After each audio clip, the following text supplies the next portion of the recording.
अस्सलाम वालेकुम, my name is doctor Khalood Imran. आज मैं बात करूंगी कि जो मेल हार्मोन है जिसको हम टेस्टोस्टेरोन कहते हैं, इसकी कमी से क्या क्या मेल में अलामात ज़ाहिर होती हैं, इसकी वजूहात क्या हैं और इसका इलाज क्या है। अब सबसे पहले आपको ये पता होना चाहिए कि जो टेस्टोस्टेरोन हार्मोन है ये मेल हार्मोन है जो कि कोलेस्ट्रॉल का बनता है, और जो मेल सेक्स ऑर्गन्स हैं टेस्टिस, उससे ये टेस्टिकुलर जो ग्लैंड है उससे ये प्रोड्यूस होता है। अब जो टेस्टोस्टेरोन है ये जो है मेल की जो बॉडी है उसको एनर्जेटिक रखता है, उसके अलावा मेल की जो सेक्स ड्राइव है उसको ये अच्छा करता है, और इवन जो हार्ट इश्यूज़ हैं, दिल के अमराज से बचाता है और बोन्स को भी हेल्दी रखता है। जब भी इसकी कमी होगी तो मेल्स में एनर्जी कम होगी, सेक्स ड्राइव कम होगी, हार्ट इश्यूज और बोन्स पेन वगैरह और ऑस्टियोपोरोसिस, ऑस्टियोआर्थराइटिस विद एज जो है बहुत कॉमन है इसमें होना। अब जो है इसकी वजूहात क्या हैं। टेस्टोस्टेरोन हार्मोन तब कम होता है जिस वक्त एक मेल की स्लीप डिस्टर्ब होती है, क्योंकि जो मेन हार्मोन्स हैं वो नाइट टाइम पे रिलीज़ होते हैं। तो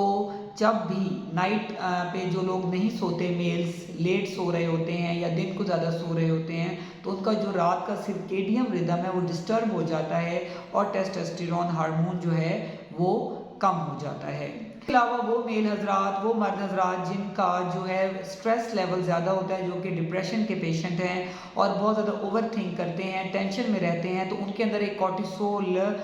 जो हार्मोन है वो ज़्यादा हो जाता है, जिसकी वजह से जो कॉर्टिसोल जब ज़्यादा होता है तो ऑटोमेटिकली टेस्टोस्टेरोन जो हार्मोन है वो कम हो जाता है। इसलिए वो मेल्स जिनमें स्ट्रेस लेवल कम होता है तो उनमें देखा गया है कि कॉर्टिसोल कम होता है और टेस्टोस्टेरोन ज़्यादा होता है। इसलिए tension, depression, over thinking, negative thinking सब कॉजेज़ हैं लो टेस्टोस्टेरोन हार्मोन के होने की। उसके अलावा वो मेल जो कि फिजिकल एक्टिविटी नहीं करते, ऑफिस वर्क करते हैं या शॉप्स पर बैठे रहते हैं, या वो स्टूडेंट्स जो कि एवरी टाइम उनकी सिटिंग कि उनकी वर्क है, स्टडीज़ है, तो ऐसे मेल्स में भी टेस्टोस्टेरोन हार्मोन कम हो जाता है, क्योंकि वॉक से ब्लड फ्लो अच्छा रहता है, बॉडी एक्टिव रहती है, तो ऑटोमेटिकली जो हार्मोन है ये टेस्टोस्टेरोन ये भी जो है नॉर्मलाइज रहता है और मेल जो है वो एक्टिव रहता है। उसके अलावा ये देखा गया जो विटामिन डी है इसकी भी एसोसिएशन है इस हार्मोन के साथ। अगर विटामिन डी की डेफिशिएंसी होगी तो जो टेस्टोस्टेरोन हार्मोन है वो भी कम होगा। उसके अलावा वो मेल जो कि एडिक्ट होते हैं, यानी कि किसी किस्म का कोई नशा करते हैं, स्पेशली अल्कोहल, यानी कि खुदा न खास्ता वो मेल जो कि शराब का इस्तेमाल या अल्कोहल यूज़ करते हैं, तो उनके अंदर भी देखा गया है कि ये हार्मोन बहुत ज़्यादा इफ़ेक्ट होता है और उनका जो मेल सेक्स ड्राइव है वो बहुत हद तक इफ़ेक्ट होता है और कम हो जाता है। तो अब इसमें ये है कि आपने इसको कैसे बेटर करना है। उसमें जो है बहुत सी मेडिकल ट्रीटमेंट भी है, लाइक मेडिसिन, इंजेक्शंस भी हैं, जिनका मैं यहाँ पे जिक्र नहीं करूँगी, इसलिए कि हमारी जो कंट्री है इसमें सेल्फ मेडिकेशन बहुत ज़्यादा है। वो आपने हमेशा अपनी रिपोर्ट करवा के आपके जो भी नियर बाई डॉक्टर हैं उनके मशवरे से आपने यूज़ करना है, लेकिन आप इसको बेहतर कर सकते हैं घर बैठे। वो कैसे आपने करना है आपको, जैसे कि मैंने स्टार्ट में बताया कि जो टेस्टोस्टेरोन हार्मोन है ये कोलेस्ट्रॉल से बनता है।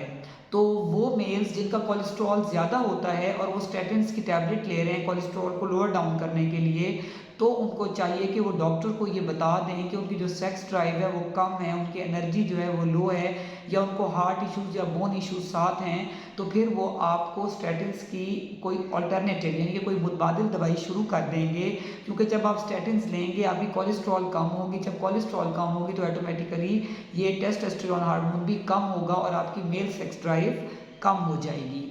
उसके अलावा आपने जो है घर में ग्रीन लीफी वेजिटेबल्स का ज़्यादा यूज़ करना है, क्योंकि ये जो है टेस्टोस्टेरोन हार्मोन को बढ़ाती हैं। एवोकाडो यूज़ करना है, बेरीज, चेरीज यूज़ करनी है, पोमग्रेनेट अनार का इस्तेमाल करना है, फैटी फ़िश का इस्तेमाल करना है, शेल फ़िश का यूज़ करना है, और उसके अलावा जो है एग, अंडा रोज़ का लेना है। और अगर विटामिन डी डेफिशिएंसी की बात करें तो मिल्क का इंटेक भी आप डेली बेसिस पे करें। अपने स्ट्रेस लेवल को आप कम से कम रखें। अगर आप खुद उसको आप डील नहीं कर रहे, डिप्रेशन से नहीं कर सक रहे, यानी कि आप खुद को बिजी रखें, वॉक करें, कुछ टाइम नेचर के साथ स्पेंड करें, फ्रेंड्स और फैमिलीज़ के साथ टाइम जो है अच्छा स्पेंड करें। अगर उसके बावजूद भी आपका स्ट्रेस लेवल कम नहीं होता फिर डॉक्टर से मशवरा करें और आप मेडिकेशंस भी ले सकते हैं। इसी तरह जो है वो आप walk at least 30 minute walk morning और इवनिंग में अपनी लाइफ का हिस्सा बनाएं और स्लीप का पैटर्न अपना जो है वो आपका जो है फिक्स होना चाहिए कि मैंने इतने टाइम पे रात को 10 या 11 बजे बेड पे चले जाना है, और उस टाइम पे मोबाइल को भी आप यूज़ ना करें, क्योंकि मोबाइल यूजेज बहुत ज़्यादा हो चुका है, जिस वजह से टाइम गुजरने का पता ही नहीं चलता, और जो है जो नाइट का जो सर्केडियन रिदम है वो डिस्टर्ब होता है। तो मैं उम्मीद करती हूँ कि मेरे सेशन से काफ़ी हद तक आपका कॉन्सेप्ट इस हार्मोन को लेकर बेहतर हो गया होगा, क्योंकि बहुत सी जो फीमेल्स हैं वो भी जो है कंप्लेन करती हैं अपने हस्बैंड्स को लेके कि जी उनका सेक्स ड्राइव कम है या उनका एनर्जी लेवल कम है। इस तरह मेल्स खुद भी कह रहे होते हैं, तो उनको चाहिए कि वो अपने हार्मोन ये टेस्टोस्टेरोन के चेक करवाएं, और अकॉर्डिंगली जो है वो डॉक्टर को अपने लेवल्स दिखा के उसके मुताबिक अगर होम ट्रीटमेंट करनी है या मेडिसिन या इंजेक्शंस लेने हैं तो उसके मुताबिक ट्रीट करें, और साथ में अपनी लाइफस्टाइल को वो हेल्दी करें ताकि जो है वो हेल्दी मैरिड लाइफ गुजार सकें। Stay safe, stay healthy. Thank you so much. अल्लाह हाफिज़।